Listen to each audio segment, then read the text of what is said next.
चलो let's start. देखो, PDFs है ना सबके पास ऑलरेडी। जिसके पास नहीं है मैं सेंड कर दूंगी। विनोद आपके पास नहीं है शायद, बाकी आप दोनों के पास तो है, अरुण और शुभम के पास। ठीक है। तो मैंने क्या कराया, बेलमेंट कराया था कल। और बाकी उसके बाद मैंने एक कंसेप्चुअल क्वेश्चन कराया था। ठीक है।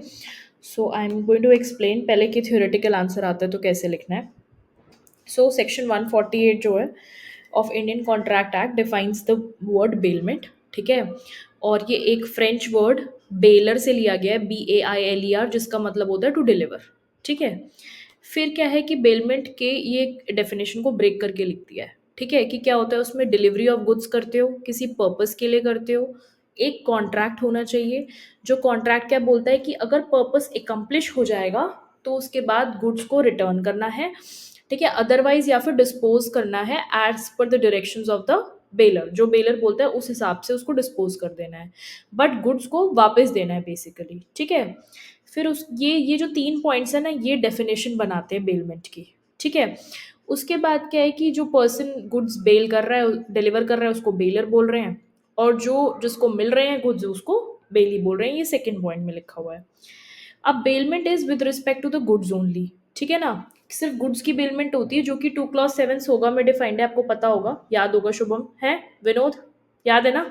2 क्लॉज 7 में सोगा के गुड्स डिफाइंड है। तो यानी कि जो गुड्स हैं वो इंक्लूड क्या नहीं करते, मनी और एक्शनेबल क्लेम।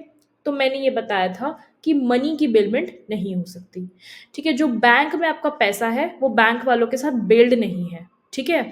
लेकिन जो आप लॉकर्स में सामान रखते हो, ज्वेलरी वगैरह, कोई भी पेपर्स या कुछ भी, दैट इज बेलमेंट। ठीक है। मनी के not be build. Okay, money and actionable claim. So ये सिर्फ मैंने वाला पॉइंट ये आपको मेंशन करना है, क्योंकि थोड़ा एक्स्ट्रा नॉलेज दे रहा है कि bailment is with respect to the goods only as defined in section 2 clause 7। ठीक है। अब जो एसेंशियल्स हैं वो यही है जो ऊपर है। ये 3 पॉइंट्स, इन्हीं को हमने एक्सप्लेन करा है। ठीक है। तो अगर 5 नंबर का क्वेश्चन आता है तो अब कैसे लिखना है वो मैं भी आपको बताती हूँ, पहले पूरा लिखने के लिए, क्योंकि सिर्फ बेलमेंट खाली 5 नंबर में भी आ सकता है लिखने के लिए। तो सबसे पहला एसेंशियल है कि डिलीवरी होनी चाहिए। ठीक है। डिलीवरी कैसी होगी, सेक्शन 149 स्टेट कर रहा है कि that delivery to the bailee may be made by doing anything which has an effect of putting the goods in the possession of intended bailey। कि एक इफेक्ट ऐसा होना चाहिए कि जो गुड्स हैं वो बेली के पोजेशन में चले गए हैं। ठीक है। या फिर, ठीक है, या फिर some other person who is authorized. ठीक है। सो डिलीवरी ऑफ पोजेशन सबसे पहला एसेंशियल है। ठीक है। इसके ऊपर मैंने कुछ नहीं किया, सिर्फ डेफिनेशन को ब्रेक करके बताया है आशमा। ठीक है। सो अब उसी को हम एक्सप्लेन कर रहे हैं कि सबसे पहले एसेंशियल है बेलमेंट का कि आपको गुड्स की डिलीवरी होनी चाहिए। और डिलीवरी कब होती है, जब when you do something which has an effect of putting the goods in the hands of bailor. ठीक है, बेली, सॉरी। कि जब आपके गुड्स का पोजेशन किसी और के पास चला गया, बेली के पास चला गया, तो हम उसको डिलीवरी मानते हैं। हम कस्टडी को डिलीवरी नहीं मानते। Custody is not tantamount to delivery. यानी कि जैसे किसी, अगर आपने किस थोड़ी देर के लिए अपने गुड्स, जैसे फॉर एग्जांपल हमारा सर्वेंट है, उसके पास हमारे गुड्स की कस्टडी है, तो ये थोड़ी ना है कि वो बेल कर दिया हमने सर्वेंट को गुड्स, है ना। हम घर छोड़ के जाते हैं, 24 आवर्स अगर हमारी मेड है, she has the custody, she has the custody. तो एक तरीके से क्या है, वो कंस्ट्रक्टिव पोजेशन में तो हमारी ही है ना। तो हम कभी भी कस्टडी को डिलीवरी नहीं मानते हैं। So delivery contemplated is for temporary purpose. सबसे पहली बात, तो जो बेलमेंट की डिलीवरी होती है वो टेम्पररी पर्पस के लिए होती है। और mere custody is not tantamount to delivery. ठीक है। ये सारे पॉइंट्स आपको ना लिखने नहीं है एज सच, क्योंकि इतना लिख नहीं पाओगे। ये वाला लिखना है सिर्फ point.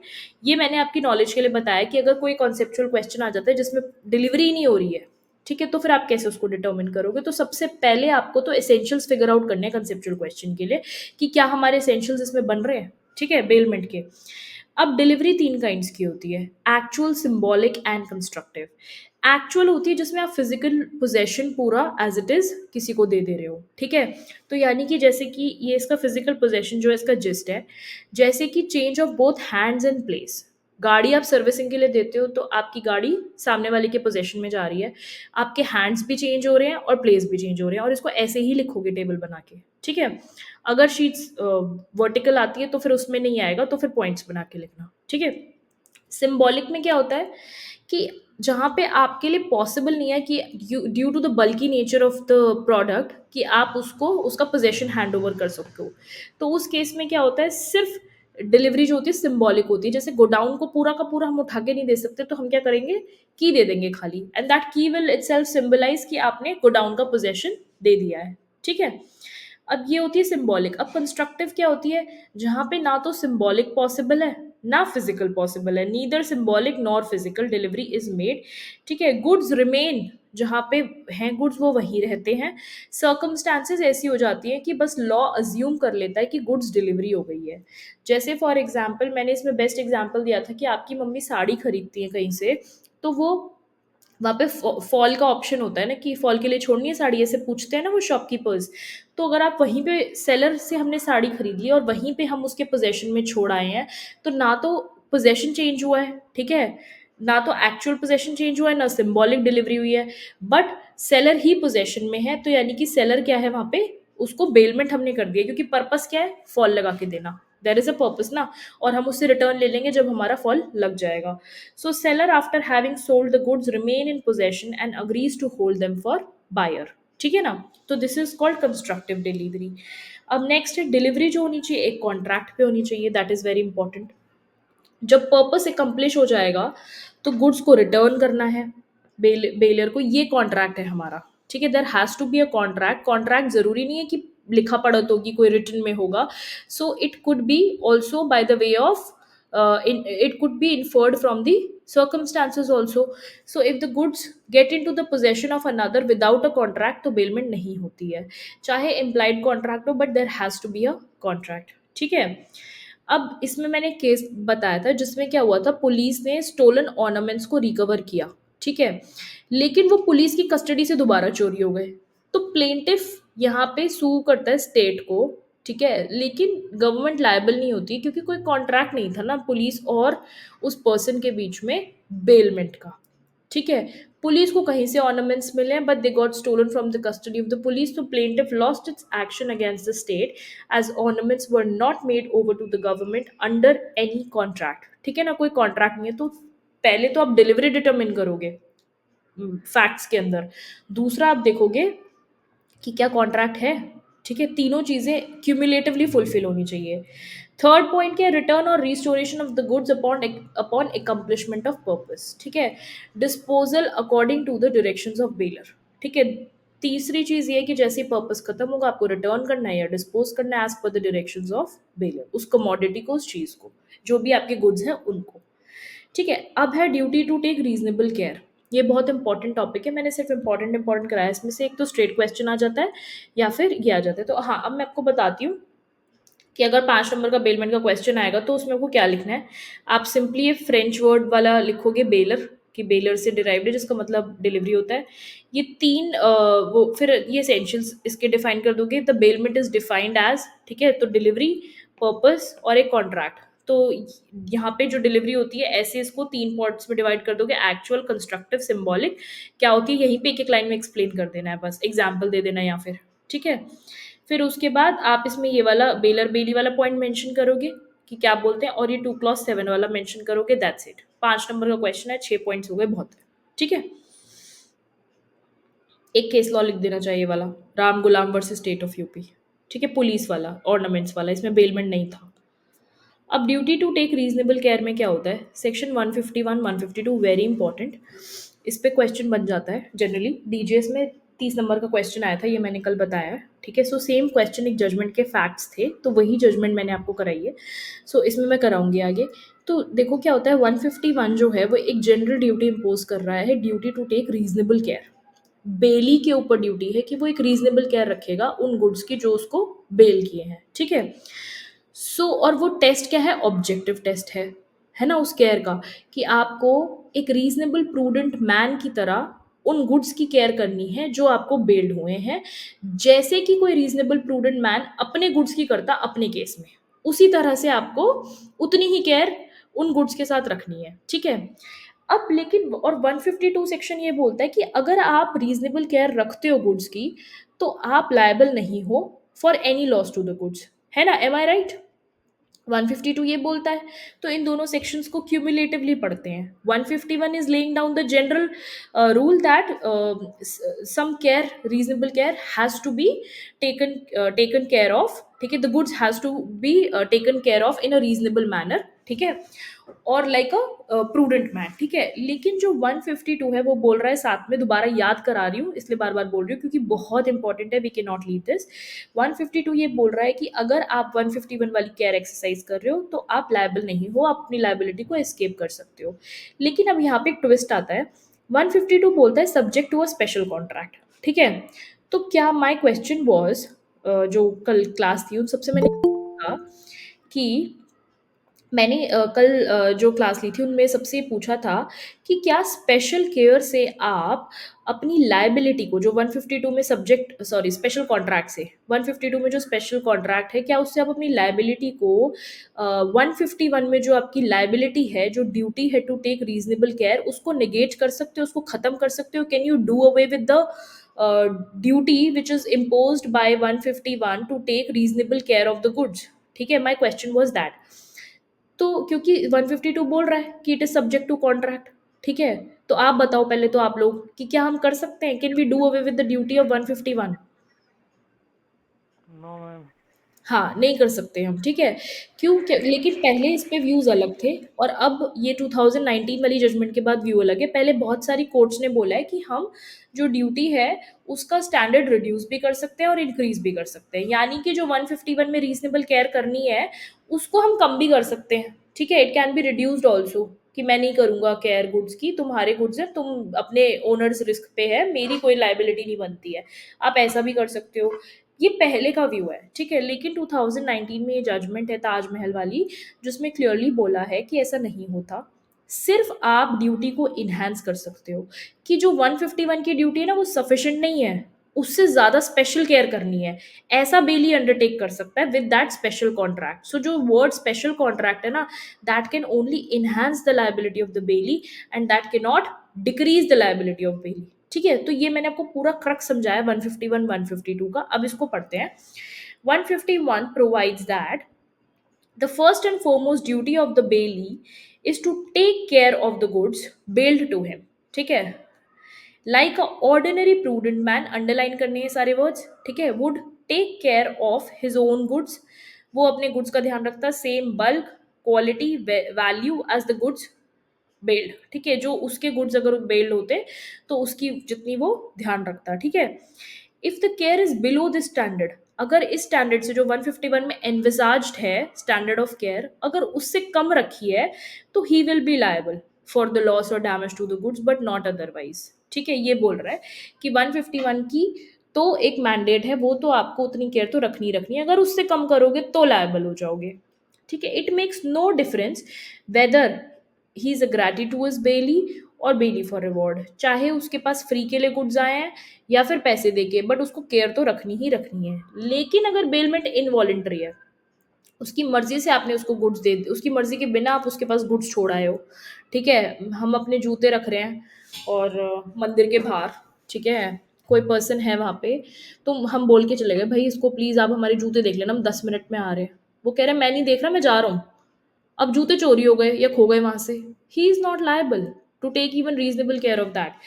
So however, if the bailment is involuntary, then no duty of any kind on the defendant is imposed, as goods were given to him without his consent. Harris versus Harris case है, ठीक है। तो क्या पढ़ा है अभी तक हमने? ऑर्डिनरी प्रूडेंट मैन वाली केयर करनी है, उसके बाद क्या करना है, केयर इससे कम करी तो लाइबिलिटी है, ग्रेटिट्यूस या बेली फॉर रिवॉर्ड है, दोनों में लाइबिलिटी है, कोई डिफरेंस नहीं है। लेकिन इनवॉलेंट्री बेलमेंट है तो उसमें कोई लाइबिलिटी नहीं है, ठीक है। हैरिस वर्सेस हैरिस केस किया है। अब 152 आ गया है। 152 envisages that if the bailee has taken due care as required under section 151, he will not be liable for any loss, destruction or deterioration of the thing bailed, है ना? ये समझ में आ गया ना जो मैंने बताया आपको? थम्स अप प्लीज, समझ आ रहा है? फास्ट तो नहीं हो रहा है ना, समझ में आ रहा है ना? ठीक है। 152 में हमने ड्यूटी को हमने बोला है कि हम लायबल नहीं है अगर हमने 151 वाली केयर एक्सरसाइज कर ली। अब इस केस में क्या हुआ था, पहले तो ये बताया मैंने इस केस में क्या बोला है, ठीक है। उसके बाद हमने इसके फैक्ट्स करें, फिर हमने पूरा एक आंसर लिखा है इस पे कि कैसे हम आंसर को डील करेंगे। 15-20 नंबर 30 मार्क्स का आया था डीजीएस में, तो इतना ही लिखना है जितना इसमें लिखा है, ठीक है। सो इस केस में क्या बोला था Taj Mahal versus United India insurance company में, कि it was clarified that in the absence of special contract, अगर स्पेशल कॉन्ट्रैक्ट नहीं है, ठीक है, तो इसका मतलब ये नहीं है कि bailee can reduce his liability under section 151, that is he is under obligation to keep that much reasonable care as envisaged under section 151, उतनी केयर तो करनी पड़ेगी। Furthermore, the standard of care required to be taken जो है can only be enhanced, वो सिर्फ increase किया जा सकता है via special contract. It cannot under any circumstance be reduced. वो standard of care तो हम reduce कर ही नहीं सकते। हर केस में कोई भी फैक्ट एंड सर्कमस्टांसेस हो, आपको 151 की रीजनेबल केयर तो रखनी ही रखनी है, ठीक है।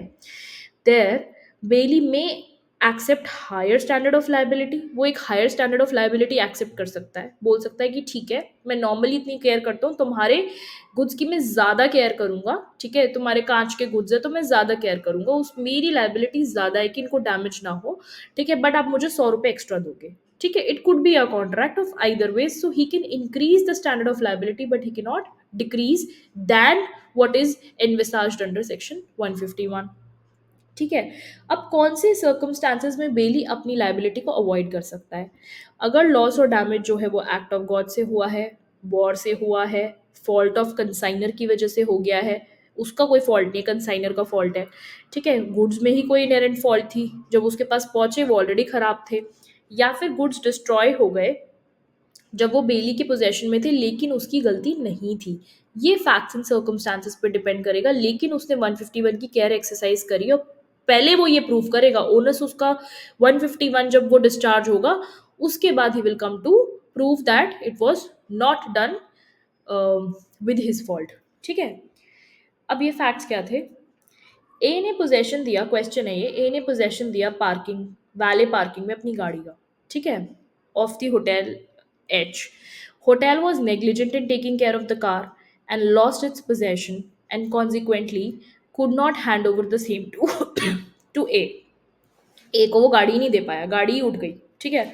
Now A brought an action against the hotel, on the other hand hotel contended that there is specific exemption clause which provides parking is at owner's risk, decide as a civil judge, ठीक है। सो हमारे दिमाग में essentials घूम जाने चाहिए bailment के, ठीक है। जब भी कोई ऐसा क्वेश्चन आता है, देखो मैंने ये सबको कल बताया कि जब ये क्वेश्चन आया था डीजीएस में, so a lot of people didn't know that it was with respect to bailment, ठीक है। बहुत सारे फ्रेंड्स हैं मेरे जिन्होंने पेपर दिया था, सब गलत करके आए थे, in fact I had a word with my husband also, he had assume that this question was from torts, ठीक है, बट दिस वॉजेंट। सो हमें हर ऐसी, क्योंकि डीजीएस बहुत शातिर है और ऐसे ही पेपर्स बनाता है वो जिसमें आप बिलीव नहीं करोगे, रेंट एक्ट का पूरा एक क्वेश्चन, इतना बड़ा क्वेश्चन है, मैंने शायद पहले ही बताया आपको, I don't have the paper here but I do it when DGS comes. So पूरा क्वेश्चन वो रेंट के ऊपर आप लिखते आ रहे हो क्वेश्चन पढ़ते आ रहे हो, पूरा बन रहा है, सेक्शन भी मेंशन किया हुआ है रेंट का, रेंट एक्ट का, डीआरसी का, लेकिन लास्ट में वो इंजंक्शन के ऊपर क्वेश्चन निकलता है, ठीक है। सो so you have to be very cautious when you read the facts, you have to be alert and you have to see, I am not specifically talking about DJs, ये किसी भी state में हो सकता है अब, ठीक है, क्योंकि हरियाणा इज नो लेस, वो भी डिफिकल्ट पेपर ही बनाता है। So now every state will adopt this pattern. So हमारे दिमाग में फैक्ट्स पढ़ते ही एसेंशियल्स घूम जाने चाहिए कि ये कहाँ के का हो रहा है। अब हैंड ओवर करिए जैसी पार्किंग को गाड़ी, तो क्या हो गया, डिलीवरी हो गई, एक्चुअल डिलीवरी हो गई रादर, है ना। फिर उसके बाद पार्किंग जनरली क्या देती है, एक स्लिप देती है, द मोमेंट जैसे ही उसने स्लिप दी होगी तो क्या हो गया, कॉन्ट्रैक्ट हो गया, ठीक है। पर्पस क्या है उसका कि आप इसको सेफली रखो गाड़ी को, जैसे ही मैं बाहर आऊंगा मैं गाड़ी को ले लूंगा, तो दिस इज बेलमेंट, राइट, ठीक है। तो अब हम कैसे क्या होटल अपनी लाइबिलिटी को एस्केप कर सकता है ये बोल के कि मैं तो I am not liable and this is at owner's risk, ठीक है। सो क्या जो होटल है वो अपनी लाइबिलिटी एस्केप कर सकता है, तो क्वेश्चन वाज दिस, ठीक है। तो इसमें क्या इश्यूज बनेंगे जनरली? जिसने नहीं पढ़ा है वो बनाए इशू प्लीज। क्या बन सकता है? पहले तो हम ये डिटर्मिन कर रहे हैं कि क्या ये जो फैक्ट्स हैं इसमें बेलमेंट है? मैम हाँ ये बोलो। वो मैम बेलमेंट तो सेकंड इशू रहेगा, पहले रीजनेबल केयर थी पहले कि क्या नहीं issue थी। होगा फिर? मैम रीजनेबल केयर पर वो रीजनेबल केयर तो पार्किंग। बेलमेंट में ही रखनी है ना, और किसी में तो नहीं लिखनी है। 151 152 ठीक है। किसकी हो है ना, बेलमेंट की है ना, तो पहले हम डिटरमाइन हम्म, करेंगे कि क्या बेलमेंट। बेलमेंट है ना? तो हाँ। बेलमेंट, अगर बेलमेंट है तो हम की सीधा आंसर में क्या लिखेंगे, बेलमेंट के एसेंशियल्स जो मैंने आपको तीनों लिखवाए हैं। फिर आप अप्रेजल करोगे फैक्ट्स के ऊपर लॉ लगा के कि हाँ ऐसे ऐसे यहाँ पे डिलीवरी भी हो रही है, ठीक है। और अगर पार्किंग स्लिप उसने दी है, जनरली जो होता है तो उस केस में क्या हो जाता है, एक कॉन्ट्रैक्ट अज्यूम हो जाता है। क्या है कॉन्ट्रैक्ट का पर्पस, क्या है यहाँ पे कि आप सेफ डिलीवरी सेफ रखोगे गाड़ी को, सेफ और पोजीशन। है ना सेफ पोजेशन रखोगे, and upon handing over the payment, the parking slip आप उसको वापस कर दोगे, है ना। तो दिस इज बेलमेंट।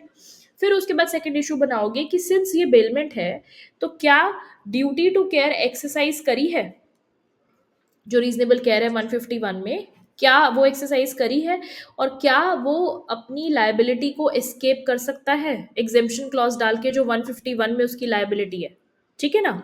ऐसे ही कुछ इशू मैम ये बने। दोनों हाँ, दोनों पॉइंट एक ही इशू में बना है, अलग अलग इशू बना दो है, मतलब इशू बनेंगे, तीन इशू बनाया, दो इशू। दो इश्यूज, क्योंकि पहला बेलमेंट होएगा और दूसरा बेलमेंट है इसीलिए उसकी duty to care reasonable care. है ना।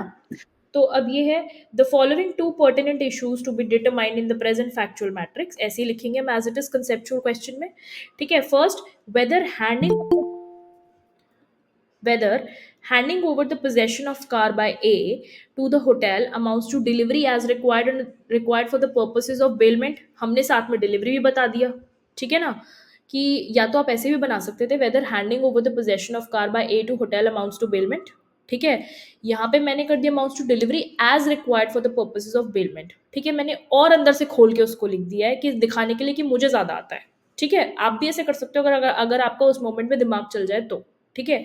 वरना टाइम कंस्ट्रेंट्स है तो simple, whether it amounts to bailment.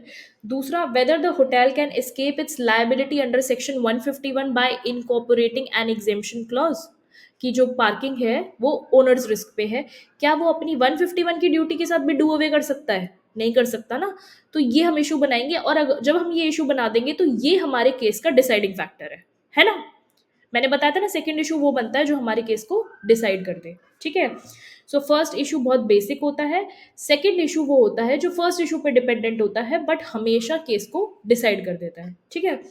सो अब with respect to issue one, आप सिंपली बेलमेंट के एसेंशियल्स यहाँ पे लिख दोगे जो ऊपर सबसे ऊपर लिखे थे, ठीक है। अब आप अप्रेजल करोगे, कैसे करोगे देखो, in the present facts, handing over the possession to the hotel employee for valet parking amounts to actual delivery within the meaning of section 148 and 149, ठीक है ना। एक्चुअल डिलीवरी हो गई यहाँ पे, मैंने बता दिया इसको, ठीक है, क्योंकि पूरा पोजेशन ही चला गया है कार का, ठीक है। And for the purpose of keeping the car in, purpose भी बता दिया मैंने, क्या है purpose, for keeping the car in safe custody, and return it upon presentation of parking slip, ठीक है ना, रिटर्न कर रहे हो आप उसको। Consequently a relationship of bailment is created. The parking slip so handed over to the bailor is evidence of the contract